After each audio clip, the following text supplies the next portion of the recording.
আজ বানিয়ে দেখাচ্ছি মাংসের আচার। এই আচারটা বানানোর সুবিধা হচ্ছে একদিন বানিয়ে 1 মাসের মতো সংরক্ষণ করা যায়। আচার বানানোর জন্য খুব বেশি মাংসেরও দরকার হয় না। এখানে আমি প্রায় 300 গ্রামের মতো মাংস ছোট কিউব করে কেটে নিয়েছি। মরিচের গুঁড়া, হলুদের গুঁড়া, ধনিয়ার গুঁড়া, ভাজা জিরার গুঁড়া আর দিয়ে দিচ্ছি স্বাদ মতো তেল।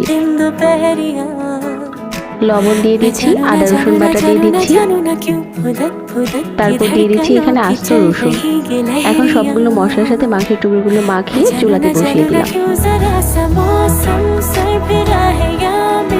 ঢাকনা দিয়ে ঢেকে অপেক্ষা করছি যতক্ষণ না মাংসটা সিদ্ধ হয়ে যাচ্ছে।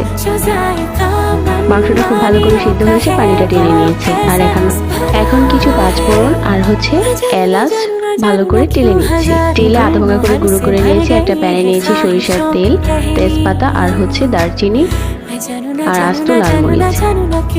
আর মাংসটা দিয়ে দিলাম আর ভেজে নেওয়া মশলাটা দিয়ে দিচ্ছি। এখানে আর কিছুই দিতে হবে না। এখন শুধু অল্প আঁচে নেড়ে যাব। অল্প একটু বিট লবণ দিয়েছি যাতে টেস্ট ভালো আসে।